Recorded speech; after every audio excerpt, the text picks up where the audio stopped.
안녕하세요. 승리하는 가족 여러분, 그리고 강성성경연구원 여러분. 오늘은 요한복음 1장 29절에서 34절을 세상 죄를 지고 가는 하나님의 어린 양이로다 라는 제목으로 함께 말씀을 나누도록 하겠습니다. 자, 이튿날 요한이 예수께서 자기에게 나오심을 보고 라고 얘기하면서 세례 요한의 예수님에 대한 증언이 계속해서 이어지고 있습니다. 우리가 예수님을 어떻게 증언할 수 있는가? 또 나는 예수님을 어떻게 믿을 수 있는가? 이 부분을 우리가 봐야 됩니다. 자, 이 예수님을 향하여 세례 요한이 뭐라고 했냐면, 보라, 세상 죄를 지고 가는 하나님의 어린 양이로다 라고 얘기하고 있습니다. 이것은 지금 세례 요한이 자기가 스스로 만든 말이 아니라 이 구약 성경에서 얘기하신 메시아의 모습을 그대로 소개하고 있는 것입니다. 그래서 앞으로 우리에게 주실 메시아의 모습은 뭐냐면, 우리 죄를 대신하여 죽으실 대속주로서의 예수님임을 성경은 이미 얘기하고 있었고, 세례 요한은 지금 그 내용을 증거하고 있는 것입니다. 즉 하나님의 말씀을 증거하고 있는 거예요. 이게 굉장히 중요합니다. 세례 요한은 자기의 경험에 앞서서 무엇을 얘기하냐면 하나님의 말씀을 먼저 선언합니다. 그리고 그 말씀 안에서 자기가 증거했던 내용을 다시 한번 확인해 줍니다. 30절을 보면, 내가 전에 말하기를 내 뒤에 오는 사람이 있는데 나보다 앞선 것은 이라고 얘기하면서, 내 뒤에 오지만 나보다 앞서 계신 선지하신 하나님으로서의 예수님을 소개한 것은 바로 그가 나보다 먼저 계심이라 한 것이었는데 이 사람을 가리킴이라 라고 얘기했습니다. 이것이 바로 예수님이라는 것입니다. 자, 그런데 여기서 굉장히 중요한 말이 나옵니다. 바로 31절인데, 나도 그를 알지 못하였으나 라고 얘기합니다. 나는 하나님의 말씀만 알고 있었어요. 하나님이 나를 통해서 이루시고자 하신 하나님의 뜻을 알고 있었어요. 나는 바로 그분의 길을 예비하는 사람이에요. 그분을 바로 볼 수 있도록 회개를 선언하는 사람이었습니다. 근데 그분이 어떤 모습으로 어떻게 내 앞에 오실지 나도 알지 못하였어요. 특히 우리가 성경 누가복음을 통해서 확인할 수 있는 것은, 바로 세례 요한은 실제적으로 육적으로 이 외사촌지간이었습니다. 예수님과. 그래서 예수님의 존재에 대해서 알지 못하다는 것은 우리가 이제 아니라는 것을 이 배경을 통해서 알 수 있죠. 왜 그러냐면, 세례 요한의 어머니가 마리아를 만났을 때 이미 세례 요한이 태중에서도 기뻐 뛰노는 것을 통해서 그와 마리아와의 관계, 즉 세례 요한과 예수님과의 관계를 이미 부모들이 알고 있었고, 그 부모들이 알고 있는 그 사실을 전해 주었을 가능성이 훨씬 더 많습니다. 그러면서도 그가 누구인지 알지 못한다는 것은 내가 인간적인 관계, 내 삶의 배경 속에서 인척으로서의 그를 알지 못했다는 것이 아니라, 바로 하나님께서 보내신 메시아로서 그분이 해야 될 일과 그분을 내가 어떻게 소개해야 될지, 또 그분을 내가 정확하게 소개할 수 있는 이유가 무엇인지 내 개인적으로는 이해가 안 됐다는 거예요. 그러니까 내 개인적인 삶이나 내 개인적인 관계나 내 개인적인 어떤 목적의식 속에서는 이것이 이해가 안 돼요. 여러분들이 이것을 잘 기억하셔야 됩니다. 예수님을 나의 경험과 나의 기본적인 내 배경과 아니면 내가 세워놓은 목표 안에서 예수님을 보려고 그러면은 예수님을 모르는 것과 마찬가지예요. 예수님을 알지 못합니다. 세례 요한은 분명히 이것을 얘기하고 있어요. 우리가 육체적인 어떤 것으로, 세상적인 어떤 것으로, 배경적인 어떤 것으로 우리의 이성과 우리의 어떤 지성적인 목표를 가지고 예수님을 분석하려 그러면은 사실 우리는 예수님을 바로 알 수가 없어요. 그것은 내가 해석하는 예수님일 뿐이고 내가 원하는 예수님일 뿐이에요. 어떤 사람들은 이것이 더 의미가 있다라고 얘기하는 사람들이 있어요.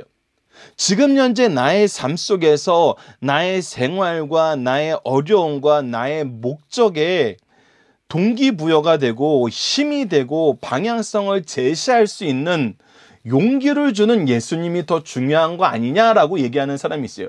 오히려 그런 기능이 없으면은 우리가 성경을 봐야 될 이유가 무엇이고, 우리가 예수 그리스도를 믿고 전해야 될 이유가 무엇이고, 우리가 하나님을 믿어야 될 이유가 무엇이냐라고 얘기하는 사람들도 있어요. 여러분들 지금 이렇게 제가 전면적으로 다 부인하는 것 같으니까 에이 설마 그러겠어 이렇게 생각하실 수 있지만, 전면적으로 부인하진 않더라도 나는 이것 때문에 예수님을 믿어 하는 거에 이 내용은 동일하게 포함된다는 것입니다. 나는 예수님을 이래서 믿어라는 것에 내 생내적인 우리가 그냥 태어나면서부터 자연스럽게 가지게 되는 육체적인 배경적인 우리의 의지적인 것이 기준이 되면은 우리는 그를 알지 못하는 것입니다. 세례 요한도 분명히 얘기합니다. 육체적으로는 그를 알아요. 관계적으로는 그를 알아요. 인격적으로 알았을 가능성도 많죠.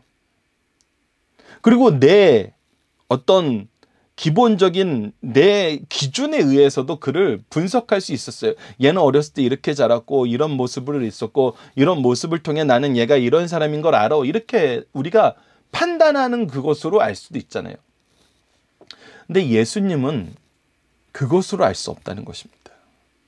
그것으로 알 수 없다는 거예요. 우리가 이 부분을 바로 알아야 됩니다.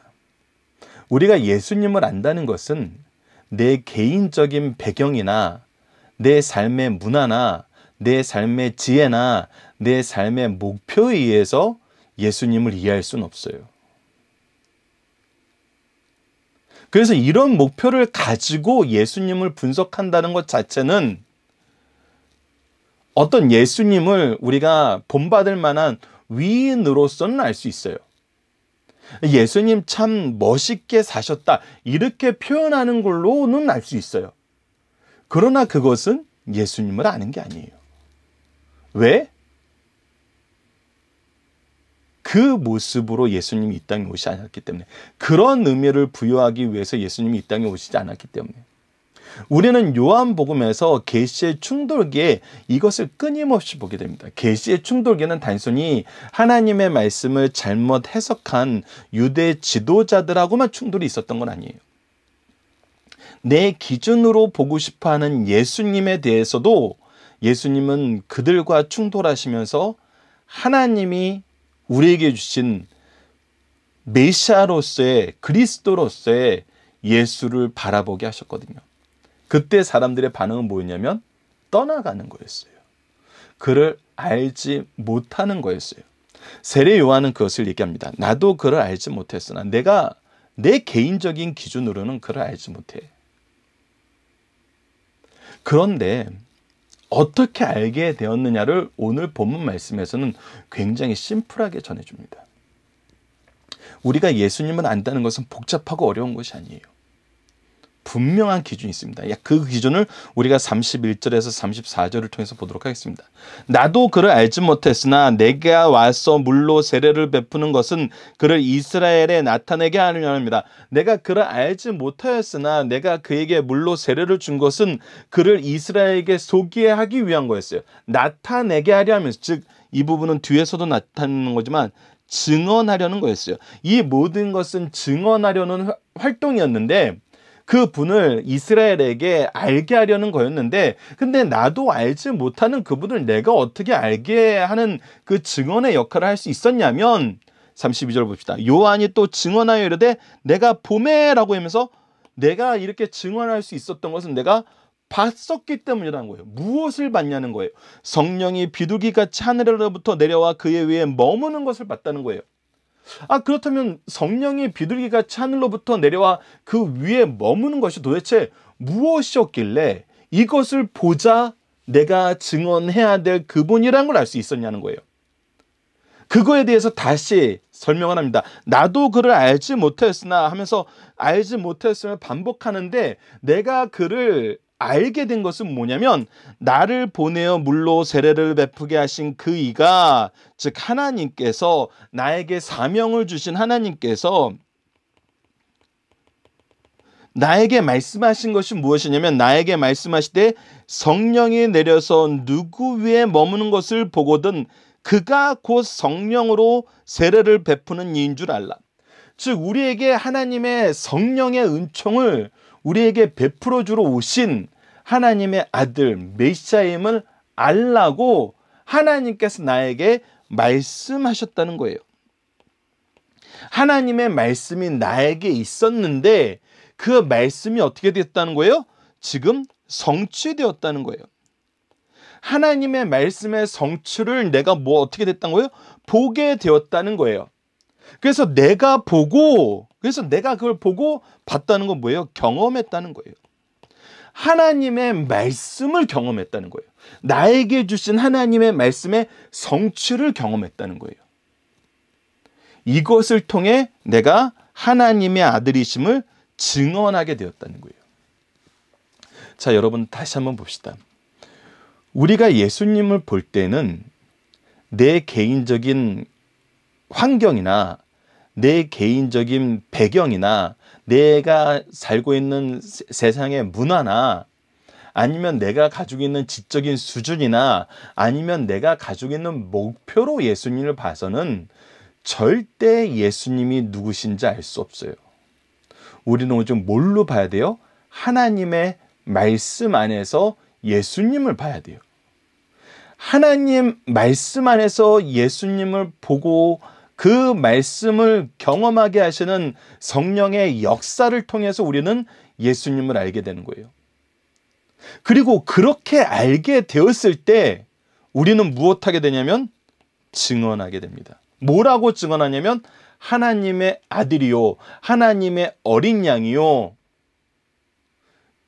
하나님이 우리에게 보내신 구세주임을, 생명의 유일한 통로임을 우리가 증언하게 된다는 것입니다.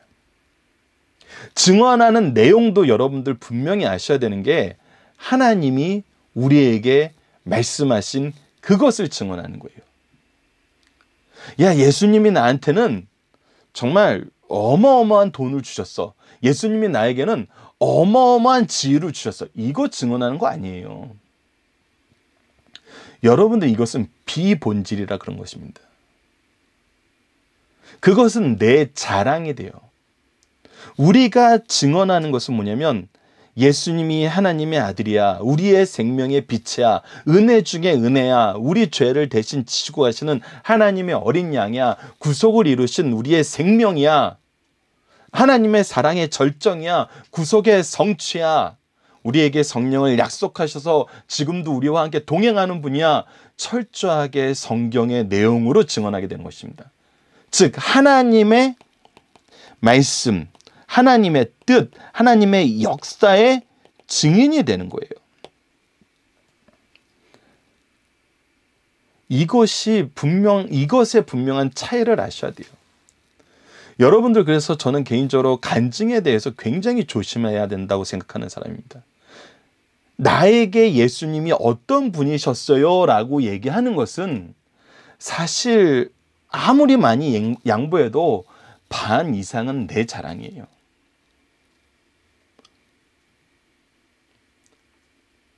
사도 요한은 나에게 예수님은 이런 분이야라는 증언을 한 게 아니라 오직 하나님의 말씀이 그를 누구라고 얘기하는 것을 증언했어요. 계속해서 우리가 앞서 있는 말씀을 다시 한번 살펴보면은 그것이 계속 나타나잖아요. 바리새인들에게도 제사장에게도 그들의 대답, 그들이 원하는 어떤 시스템적인 권위적인 그런 행동의 요구 안에서도 오직 누구를 전했냐면 하나님의 말씀 안에서 예수 그리스도를 전했어요. 이것이 우리가 오늘 살펴봐야 될 내용입니다. 나는 예수님을 어떻게 믿게 되었나? 놀라운 경험이 있을 수 있죠. 그러나 이 경험의 의미가 무엇인지는 우리가 말씀을 통해서 깨달아야 됩니다. 이 경험의 의미는 예수님이 하나님의 아들임을 증언하기 위해서 주셨던 경우가 훨씬 많아요. 이것이 하나님으로부터 온 경험이라면. 그리고 이런 경험은 말씀 안에서 검증이 돼요.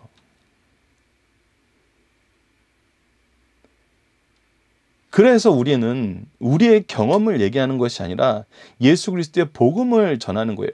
이 부분은 사도 바울이 얼마나 조심스럽게 얘기하는지를 우리가 살펴볼 수 있어요. 그의 서신서들을 통해서. 나도 이런 사람이다, 나도 이런 사람이다, 나도 이런 사람이다. 너무나 안타까워서 얘기하지만 그게 본질이 아니라는 거예요. 본질은 하나님의 구속의 역사라는 거예요. 하나님의 말씀의 성취라는 거예요.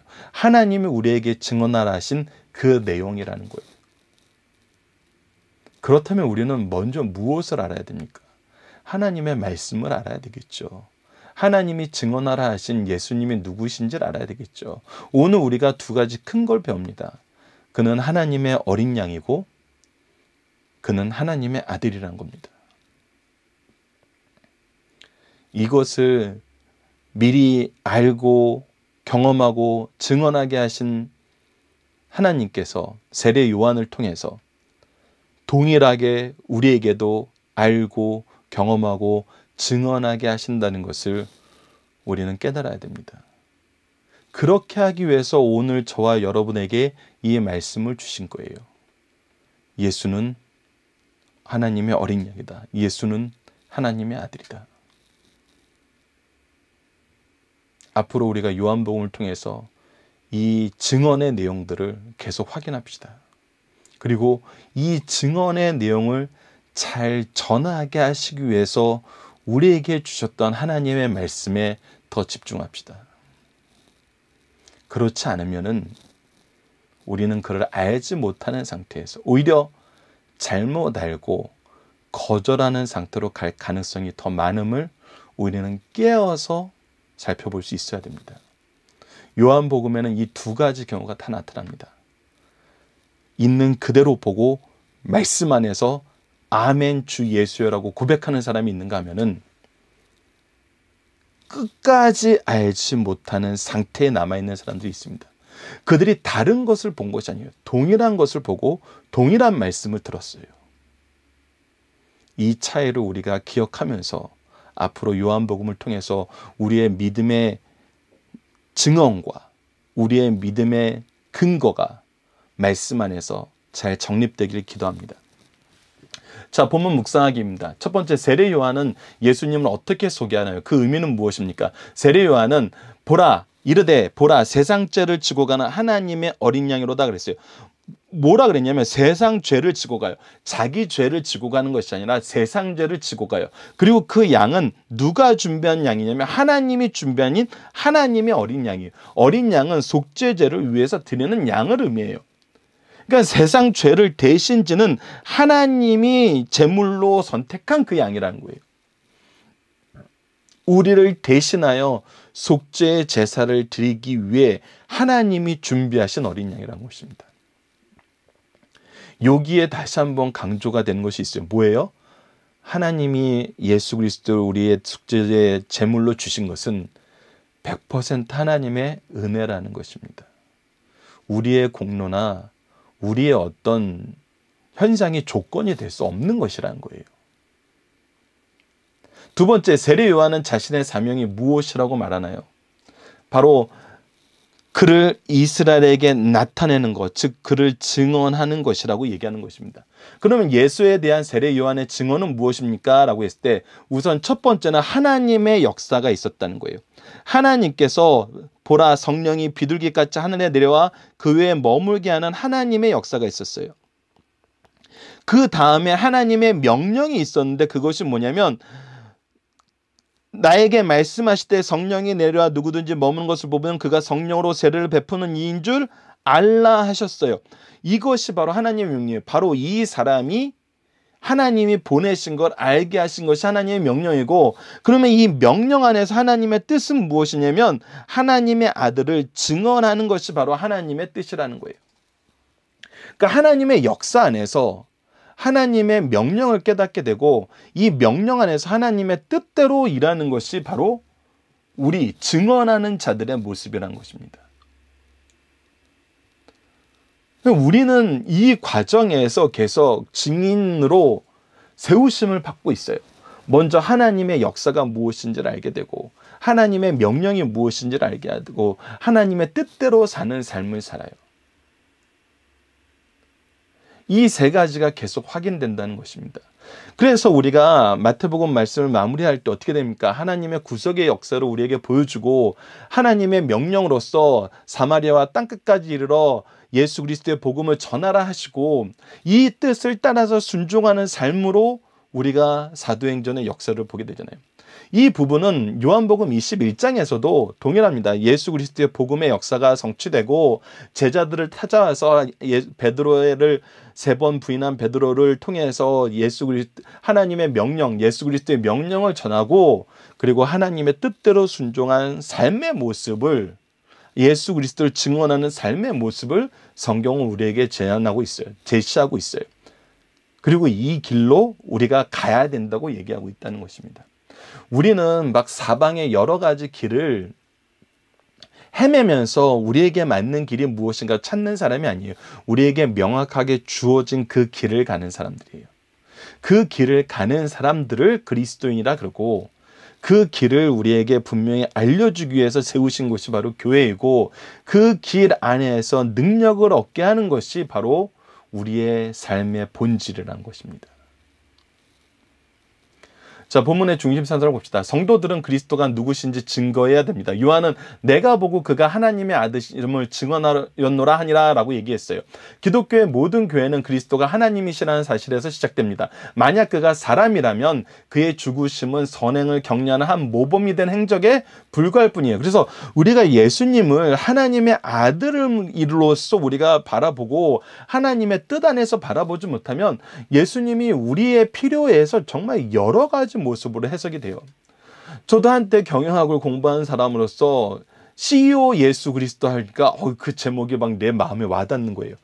예수님도 최고 경영자였어. 그분은 경영인으로서 어떤 모습을 가지고 있었을까? 요즘에 여성운동 하시는 분은 페미니스트로서의 예수 그리스도 이렇게 예수 그리스도를 해석해요. 그런 해석이 가능해요. 여러 가지 모습에서 가능해요. 예수님은 하나님의 모든 의를 이루셨던 분이기 때문에 그의 의로운 모습에 정말 해석의 한계는 없을 수도 있어요. 정말 죄악된 부분에 이용하려는 이단적인 해석에서만 정말 충돌이 일어나지 우리가 좋은 면으로 해석하려면은 정말 어떤 것으로도 해석이 가능하죠. 근데 그러면 뭘 못 보냐면 하나님이 예수 그리스도를 왜 보내셨는가? 예수 그리스도가 하나님의 아들이시면서 하나님의 본체이시라는 사실은 우리가 못 봐요. 그거 인정 못 해요. 그거를 지금 요한복음에서 분명히 잘못된 것이라고 얘기해주고 있는 거예요. 세례 요한의 입술을 통해서 그렇게 보는 것은 모르는 것이라고 얘기해주고 있는 거예요. 그래서 우리가 기억해야 되는 것이 예수님께서는 하나님은 친아버지요 나와 아버지는 하나라고 얘기하면서 나를 본 자는 아버지를 보았다고 얘기하면서 예수 그리스도의 신성을 예수 그리스도의 하나님 삼위일체 하나님 되심을 끊임없이 증거하여서 하나님의 말씀 안에서 하나님의 뜻 안에서 하나님이 가르쳐 주신 내용으로 예수 그리스도를 알아야 되고 예수 그리스도를 증거해야 된다고 계속해서 반복해서 얘기해 주시는 거예요. 이게 얼마나 중요하면 계속 반복해서 얘기하시겠어요. 우리는 이것을 무시해서는 안 된다는 것입니다. 두 번째, 성도들은 그리스도께서 행하신 것을 증거해야 된다는 거예요. 그리스도께서 하나님이시라면 그는 창조사역에 활동하셨고 구속의 역사를 이루셨어요. 이것을 이제 우리가 자꾸 다른 방법으로 보고 내 기준으로 봐서 이것을 놓치게 되는 것은 정말 안타까운 거예요. 창조사역과 구속의 역사를 보는 거예요. 그래서 요한은 세상 죄를 지고 가는 하나님의 어린 양으로 그가 우리 죄를 대속하기 위해 대속의 십자가를 지실 분으로 증거하였어요. 그래서 우리가 예수 그리스도를 증거하는 그 증거의 내용은 CEO 대신 예수님을 증거하는 게 아니에요. 페미니스트인 예수 그리스도를 증거하는 것이 아니에요. 세상 약자들을 돌보신 예수님 맞아요. 그러나 그 증거가 핵심이 아니에요. 그 증거가 핵심이 아니란 거예요. 창조사역과 구속의 역사, 그 안에서 우리의 생명 주시는 길로서의 유일한 길로서의 예수 그리스도를 증거하는 거예요. 이 생명은 이 지세상에서의 생명이나 이 지세상에서의 삶의 수준하고 완벽하게 일치하는 그런 생명이 아니에요. 오히려 하늘나라의 천국으로서의 생명과 일치된 생명이에요. 구약에서는 이삭을 대신하여 희생제물이 되신 분이었고 이사야의 예언하기로 주께서 우리 대신 곤욕과 죽임을 당하시기 위해서 오신 예수님이란 것입니다.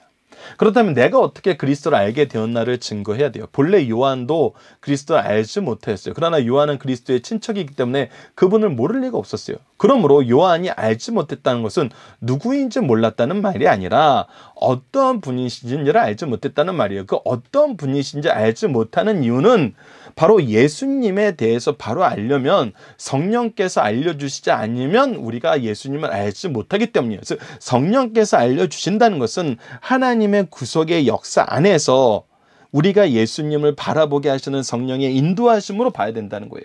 우리의 어떤 것으로 예수님을 보는 것이 아니에요. 그래서 우리는 우리의 생리적인 지혜로 우리가 혈육으로나 육적으로나 아니면 우리의 의지로나 그렇게 예수님을 아는 것이 아니라 성령의 은혜로 알게 된다는 것을 깨달아야 돼요. 성령의 은혜로 역사하심을 받아 인도하심을 받아 고백하게 되는 바로 예수 그리스도. 그 은혜의 가장 앞부분에 있는 것이 무엇이냐면 바로 하나님의 말씀이란 거예요. 하나님의 말씀이란 것입니다. 그래서 말씀과 성령의 인도하심과 내주하심과 우리에게 주어진 분명한 사명 안에서 우리는 예수님을 바로 알고 바로 고백하고 바로 증거하게 되는 것입니다. 우리는 이것을 고백하고 이웃도 믿을 수 있도록 강력하게 가르쳐 주시는 말씀이 바로 요한복음에서 중요하게 얘기하는 부분이라는 것입니다. 자, 왜 요한은 주님을 하나님의 어린 양이라고 했습니까? 여러분들 본문 다지기 정답을 통해서 확인하시겠지만 우선 첫 번째는 우리의 죄를 대속하기 위해서 죽기 위해서 온 제물이라는 표현이 있어요. 제물이라는 표현이 있습니다. 특히 속죄의 제물이죠. 그리고 하나님의 어린 양이라는 걸 통해서 이것은 하나님의 준비하심이 있다는 거예요. 이것은 철저하게 하나님의 은혜로만 가능하다는 거예요. 그리고 우리가 히브리서적인 개념을 연결하면 이것이 단번에 드려진 영원한 제사가 되게 하기 위한 거예요. 이것을 로마서적인 관점에서 보면은 첫 아담은 우리를 죄로 인도했지만 두 번째 아담은 우리를 의로 인도하는 거예요. 의로 인치시기 위해서 하나님의 어린 양으로 오셨다는 거예요. 이것을 여러분들 본문 다지기를 통해서 다시 한번 확인해 주실 부탁드립니다. 자, 본문 적용합니다. 우리는 하나님의 역사와 주신 사명 속에서 어떻게 하나님의 뜻을 이루는 삶을 삽니까? 어떻게 우리는 하나님의 뜻을 이루죠? 어떻게 하나님의 뜻을 이룬다는 걸 우리가 어떻게 증언하는 삶을 사냐는 거예요. 우리는 어떻게 증언하는 삶을 사나요? 근데 우리가 이 증언하는 삶을 사는 그 영역이 뭐냐면 하나님의 역사와 주신 사명이에요. 하나님의 역사는 구원의 역사예요. 창조와 구원의 역사예요. 창조와 구원의 역사에서 우리는 어떤 삶을 살게 되냐면 은혜로 생명 얻는 삶을 살게 됐어요. 근데 이 은혜로 생명 얻는 삶은 우리에게 무엇을 주었냐면 우리에게 사명을 주었어요. 이 사명이 바로 증언하는 사명이에요. 즉 우리는 하나님의 역사를 먼저 알아야 돼요. 창조와 구원의 역사를 알아야 돼요. 그리고 구원의 역사 속에서 우리의 본질을 알아야 돼요. 우리 인간의 본성이 어떻게 타락하게 되었느냐를 알아야 돼요. 원래의 모습과 타락한 모습을 알아야 돼요. 그리고 나서 무엇을 알아야 되냐면 이 구원의 역사 속에서 우리를 새롭게 하신 모습을 알아야 돼요. 예전에도 한번 나눴죠. 원래 모습이 무엇인데 그런데 어떻게 됐어? 타락했어. 그래서 어떻게 됐어? 근데 예수 그리스도를 통해서 구원함을 받았어. 이 구원함을 받은 우리의 모습은 무엇이야? 은혜 속에 사는 모습이야. 은혜 속에 사는 모습 안에서 우리가 나아가야 될 길은 뭐야? 바로 복음의 사명을 가지고 나아가는 거야. 그래서 우리는 무엇을 할 수밖에 없어? 예수 그리스도의 증인이 될 수밖에 없어. 이것을 우리에게 계속해서 가르쳐 줍니다. 그리고 계속해서 경험하게 하세요. 정말 날마다 새로운 찬양이 나오도록 새롭게 경험하게 하고 더 놀라운 감사와 감동으로 우리를 이끌어 주십니다. 그것이 그리스도인의 삶이고 그렇게 날로 새롭게 되는 삶이기 때문에 이 삶이 즐겁고 기쁨과 영광과 새롭게 함이 가득한 삶이고 이것이 바로 은혜 안에 있는 삶이라 그러고 바로 승리하는 삶이라고 얘기하는 것입니다. 우리 모두 승리하는 삶을 사는 우리 그리스도인들이 되길 기도합니다. 자, 이번 주 기도 제목은 창조주이시며 우리의 빛으로 오신 구원자 예수 그리스도를 바로 알고 바로 믿고 바로 고백하게 하여 주옵소서. 오늘 본문 말씀을 통해서는 우리를 먼저 믿게 하시고 자녀와 제자를 허락하여 주시고 그리스도를 증거하는 사명을 주심을 감사합니다. 언제나 그리스도를 전하는 하나님의 뜻을 이루는 삶을 살게 하여 주소라고 기도하는 우리 승리하는 삶 가족 여러분들, 강성 성경 연구원 여러분들에게 기도합니다. 감사합니다.